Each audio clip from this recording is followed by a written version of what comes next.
এরপর আমরা ঈসা আলাইহিসসালামের জন্মস্থান বেথলেহেমে চলে আসি। এই সেই স্থান যেখানে আল্লাহর প্রিয়তম নবী হজরত ঈসা আলাইহি ওয়াসাল্লাম জন্মগ্রহণ করেন। হজরত ঈসা আলাইহিসসালাম নিজেই আল্লাহর কুদরতের এক অংশ বিশেষ। আল্লাহ উনাকে পিতা ছাড়াই সৃষ্টি করেছেন। তার মা হজরত মারিয়াম যখন হজরত ঈসাকে জন্ম দিলেন তখন নানা কুকথা ছড়াতে লাগলো। তখন হজরত ঈসা আলাইহিসসালাম ভূমিষ্ঠ হয়েই এসব অপবাদের জবাব দিলেন। আল্লাহ সুবহানাহু ওয়া তাআলা এই সম্পর্কে কোরআনে ইরশাদ করেন, ইন্নী আবদুল্লাহ আতানিয়াল কিতাবি ওয়া জাআলানি নাবিয়্যা। অর্থাৎ আমি আল্লাহর একজন গোলাম।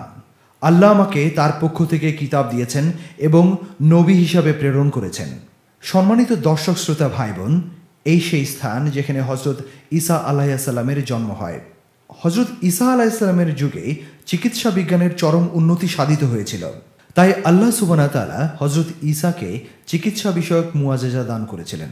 তিনি তার পবিত্র হাত অন্ধদের চোখে বুলিয়ে দেয়া মাত্রই তা ভালো হয়ে যেত। এমনকি মৃত মানুষকেও জীবিত করতে পারতেন। ঈসা আলাইহিসসালামের আরও একটি মুআজিজা ছিল এই যে তিনি ঘরে কি খাদ্যবস্তু জমা আছে তাও বলে দিতে পারতেন। আমরা ঈসা আলাইহিসসালামের উপর দরুদ ও সালাম পাঠ করলাম। এর পাশেই যে চার্চ রয়েছে তা ঘুরে ফিরে দেখলাম। আমরা এখানে একটি হোটেলে লাঞ্চ সেরে নিয়ে পড়ন্ত বিকেলে মাউন্টেন অফ অলিভে পৌঁছাই।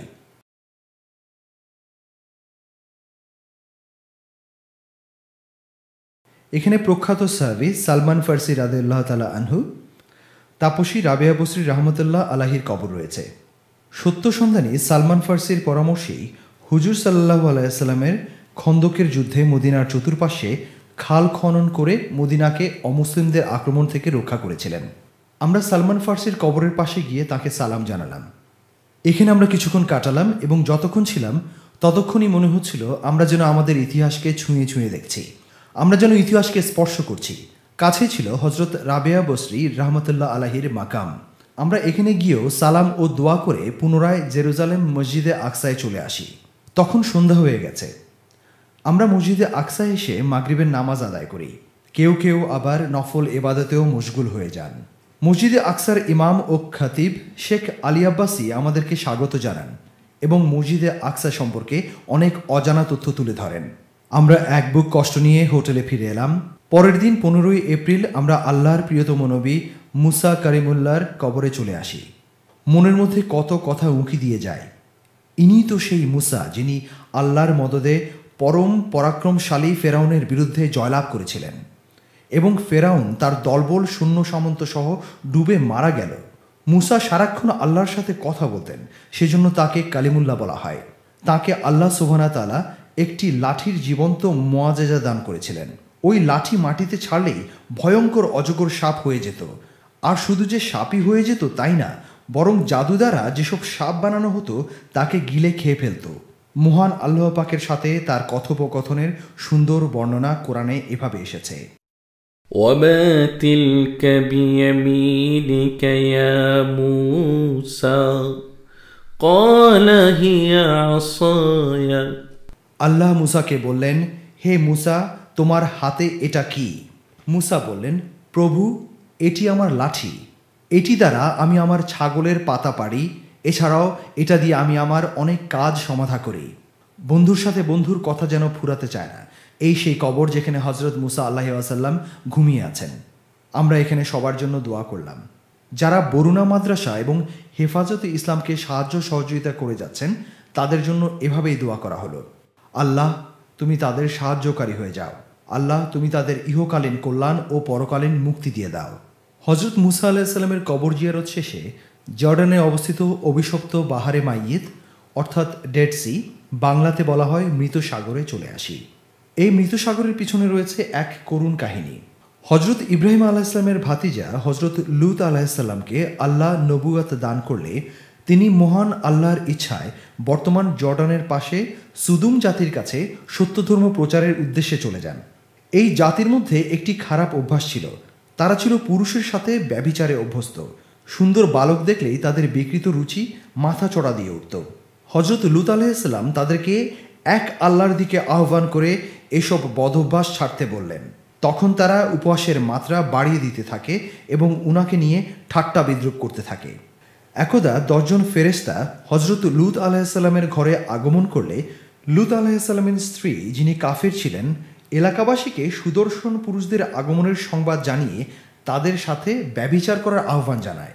তখন এলাকার বিকৃত রুচির লোকেরা হজরত লূত আলাইহিসসালামের ঘরের চতুর্পাশে জমায়েত হয়ে সুদর্শন যুবকদেরকে তাদের হাতে তুলে দিতে বলেন। তিনি যতই বললেন, দয়া করে তোমরা চলে যাও, এরা আমাদের মেহমান, আমাকে বেইজ্জত করো না, বরং তারা কোনো কথাই না শুনে দরজা ভেঙে ভেতরে প্রবেশ করতে চাইল। তখন হজরত জিব্রাইল আলাইহিসসালাম তাদের দিকে একটি ফুঁক দিলেন। তারা অন্ধ হয়ে গেল এবং সর্বাঙ্গেই যন্ত্রণা শুরু হয়ে গেল এবং পালাতে বাধ্য হলো। এরপর হজরত লূত আলাইহিসসালাম তার কাফের স্ত্রী ব্যতীত অন্যান্য সদস্য ও ঈমানদারদেরকে নিয়ে হজরত ইব্রাহিম আলাইহিসসালামের কাছে চলে গেলেন। আল্লাহর নির্দেশে কাউমে লূতের প্রতি আল্লাহর গজব নেমে আসে। হজরত জিব্রাহিল আলাইহিসসালাম 40 গজ নিচে তার 70,000 পাখা প্রবেশ করিয়ে সারা দেশটিকে এমনভাবে উল্টিয়ে ফেললেন যে 40 গজ নিচের মাটি উপরে উঠে এলো, আর উপরের লোকজন, বাড়িঘর, বৃক্ষলতা 40 গজ নিচে চলে গেল। এভাবেই আল্লাহ সুবহানাহু ওয়া তাআলা দুরাচার কাউমে লূতকে শাস্তি প্রদান করেছিলেন। এই ঘটনা ঘটার সময় এমন এক ভীষণ আওয়াজ হলো যে হজরত ইব্রাহিম আলাইহিসসালাম ও হজরত লূত আলাইহিসসালাম ভীষণ গজবের ভয়ে থরথর করে কাঁপছিলেন। এই জনমানব বহুল্য দেশই পরবর্তীতে মৃত সাগরে রূপান্তরিত হয়। তো আমরা সেই অভিশপ্ত ডেড সিতেই এলাম। এটি এখন পৃথিবীতে সবচেয়ে নিচু স্থান। এখানে আজও কোনো প্রাণী বাঁচে না, নিচেও যায় না। ডেড সি কেবলই মানুষকে উপরের দিকে ঠেলে দেয়। এখানে আসার পর মনে হয়েছে আল্লাহর গজব কত কঠিন। এজন্যই আল্লাহ সুবহানাহু ওয়া তাআলা বলেন, ফাতাবিরু ইয়া উলিল আবসার, হে চক্ষুষ্মানগণ, এ থেকে তোমরা শিক্ষা গ্রহণ করো। এখান থেকে আমরা চলে আসি রাজধানী আম্মানে। এভাবে আমাদের সফরের আরও একটি দিন অতিবাহিত হয়। আমরা জর্ডানের একটি হোটেলে খাবারের শেষে মক্কা শরীফের উদ্দেশ্যে এয়ারপোর্টে এসে জামায়াত হই।